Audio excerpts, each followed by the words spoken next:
ಎಲ್ಲ ನಮ್ಮ ಸೌಜನ್ಯ ಪರ ಹೋರಾಟಗಾರ ನಮಸ್ತೆ. ಒಂದು 2 ದಿನದಿಂದ ಸೌಜನ್ಯ ಹೋರಾಟಗಾರನು ಗುಂಡಿಕ್ಕಿಗೊಳ್ಳಬೇಕು ಎಂಬ ಒಂದು ಸುದ್ದಿ ಹರಿದಾಡ್ತಾ ಇದೆ. ಇದನ್ನು ಹೇಳಿರುವುದು ಸಾಗರ್ MLA ಬೇಳೂರು ಗೋಪಾಲಕೃಷ್ಣ ಹೇಳಿರೋ ಮಾತಿದು. ಅವರಿಗೆ ಈ ಧರ್ಮಸ್ಥಳ ಗ್ರಾಮದ ವಿಷಯದಲ್ಲಿ ಅರಿವಿದೆಯಾ ಇಲ್ಲವಾ ಅಂತ ನನಗೆ ಗೊತ್ತಾಗ್ತಾ ಇಲ್ಲ. ಇಲ್ಲದಿದ್ದರೆ ನಾನು ಇನ್ನೊಂದು ವಿಷಯ ಹೇಳ್ತೀನಿ. ನಮ್ಮ ದೇಶದ 6,44,000 ಸಮಥಿಂಗ್ ಗ್ರಾಮದಲ್ಲಿ ಒಂದು ಗ್ರಾಮ ಧರ್ಮಸ್ಥಳ ಗ್ರಾಮ. ಯಾವುದೇ ಕಾರಣಕ್ಕೂ ಧರ್ಮಸ್ಥಳ ಎಂಬುದು ದೇವಸ್ಥಾನ ಅಲ್ಲ. ಇದನ್ನು ಮೊದಲು ನೀವೊಂದು ತಿಳ್ಕೊಳ್ಳಿ. ಅದೇ ರೀತಿಯಲ್ಲಿ ತಾವು ಹೇಳ್ತಾ ಇರೋ ಪ್ರಕಾರವಾಗಿ ನಾನು ಮಾಧ್ಯಮದಲ್ಲಿ ನೋಡೋ ಪ್ರಕಾರವಾಗಿ ಅಂದರೆ ಮಾಧ್ಯಮದಲ್ಲಿ ಒಂದು ಕಡೆ ತಮ್ಮಣ್ಣ ಯಾರ ತಮ್ಮಣ್ಣ ಅಂದರೆ ಚಿನ್ನಯ್ಯ, ಅದೇ ರೀತಿ ಮಹೇಶಣ್ಣ, ಗಿರೀಶಣ್ಣ, ವಿಟ್ಲಗೌಡರು, ಅದೇ ರೀತಿ ಜಯಂತಿ ಸುಜಾತ ಅವರ ಫೋಟೋ ಹಾಕಿ ಇವರೇ ಷಡ್ಯಂತ್ರದ ಆರೋಪಿ ಎಂದು ಬಿಂಬಿಸ್ತಾ ಒಂದು ಕಡೆಯಿಂದ ತಾವು ಹೇಳ್ತಾ ಇದ್ದೀರಾ ಅವರಿಗೆ ಗುಂಡಿಕ್ಕಿಕೊಳ್ಬೇಕು, ಜೈಲಿಗೆ ಹಾಕ್ಬೇಕಂತ. ತಾವು ಧರ್ಮಸ್ಥಳ ಗ್ರಾಮದಲ್ಲಿ ಆಗಿರುವಂಥ ಘಟನೆಯ ವಿವರಣೆ ಏನೋ ಇದೆಯಾ ತಮಗೆ? ನಾವು ಯಾವುದೇ ದೇವಸ್ಥಾನ ವಿರುದ್ಧ ಯಾವುದೇ ಕೆಲಸ ಕಾರ್ಯಗಳನ್ನು ಮಾಡಲಿಕ್ಕೆ ಬಂದಿಲ್ಲ, ಷಡ್ಯಂತ್ರ ಮಾಡಿಲ್ಲ. ದೇವಸ್ಥಾನ ವಿರುದ್ಧನೂ ಷಡ್ಯಂತ್ರ ಮಾಡಲಿಲ್ಲ, ಧರ್ಮಸ್ಥಳ ಗ್ರಾಮದ ವಿರುದ್ಧನೂ ಷಡ್ಯಂತ್ರ ಮಾಡಿಲ್ಲ. ನಾವೆಲ್ಲ ಆಗಿರುವಂಥ ಅತ್ಯಾಚಾರ, ಕೊಲೆ, ದರೋಡೆ, ಭೂ ಕಬಳಿಕೆ ವಿರುದ್ಧ ದನಿ ಎತ್ತಿರುವುದು. ಇದು ತನಿಖೆ ಆಗಬೇಕಂತೆ ದನಿ ಎತ್ತಿರುವುದು. ಇದನ್ನು ನೀವು ದೇವಸ್ಥಾನಕ್ಕೆ ಸೇರಿಸಿ ಆ ದೇವಸ್ಥಾನದ ಹೆಸರು ಕೆಡಿಸ್ತಾ ಇದ್ದೀರಾ ಅಂತ ಹೇಳುವ ಅವಶ್ಯಕತೆ ಎಲ್ಲೂ ಇಲ್ಲ. MLA ಅವರೇ, ನೀವು ಸರಿಯಾಗಿ ಅರ್ಥ ಮಾಡ್ಕೊಂಡ ನಂತರ ಹೇಳಿ. ಎಲ್ಲಿ ಆರೋಪ ಪಟ್ಟಿ ಎಲ್ಲಿ ಸಲ್ಲಿಸಿರೋದು? ಪ್ರಾಥಮಿಕ ಒಂದು ವರದಿ ಕೊಟ್ಟ ನಂತರ ಅಷ್ಟೊತ್ತಿಗೆ ಆರೋಪ ಪಟ್ಟಿ ಅಂತ ಹೇಳ್ತಾ ಇದ್ದೀರಲ್ಲ, ಯಾವ ಆಧಾರ ಮೇಲೆ ಹೇಳ್ತಾ ಇದ್ದೀರಾ ಸ್ವಾಮಿ? ನ್ಯಾಯಾಲಯದಿಂದ ಕೊಡಬಾರ್ದಂತೇಳಿ ಏನೋ SIT ಅವರೇ ಅವರಿಗೆ ಲೆಟರ್ ಕೊಟ್ಟಿದ್ದಾರೆ. ಆದರೂ ನಾವೊಂದು ಮೊದಲನೇ ಅರ್ಜಿ ಹಾಕಿರೋದೇ ಮಹೇಶ್ ತಿಮ್ಮರೋಡಿಯನ್ನ.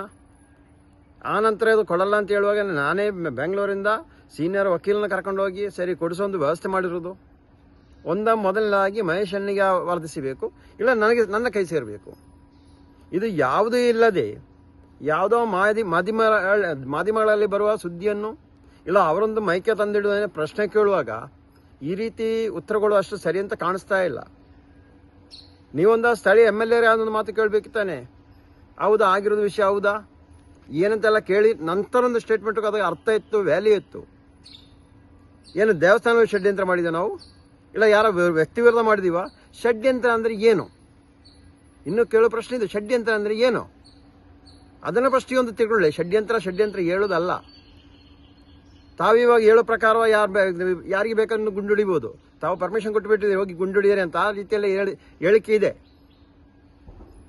ಸ್ಥಳೀಯ MLA ಒಂದು ವಿಷಯ ಮಾಡಿ, ಇದಕ್ಕೆ ಸ್ಥಳೀಯ MLA ಉತ್ತರ ಕೊಡಬೇಕಿದು. ಇಲ್ಲ ನೀವು ಗುಂಡೊಡಿದಾರೆ ಅಲ್ಲೇ ಗುಂಡೊಡಿ ಇನ್ನೂ ಚೆನ್ನಾಗಿರುತ್ತೆ.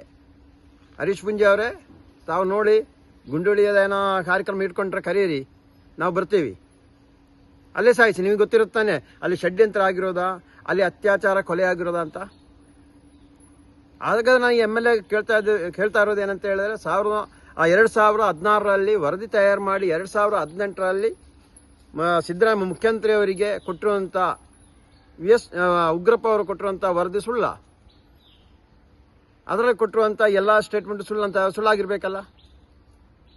ಹಂಗಾರೆ ಅವರನ್ನು ಸೇರಿಸಿ ನಮ್ಮೊಟ್ಟಿಗೆ. ಅವರು ಷಡ್ಯಂತ್ರನೇ ಮಾಡಿರೋದು ಹಂಗೆ ಧರ್ಮಸ್ಥಳ ಗ್ರಾಮದು. ಅದಕ್ಕೆ ಮಾತಾಡ್ತಾ ಇಲ್ಲ.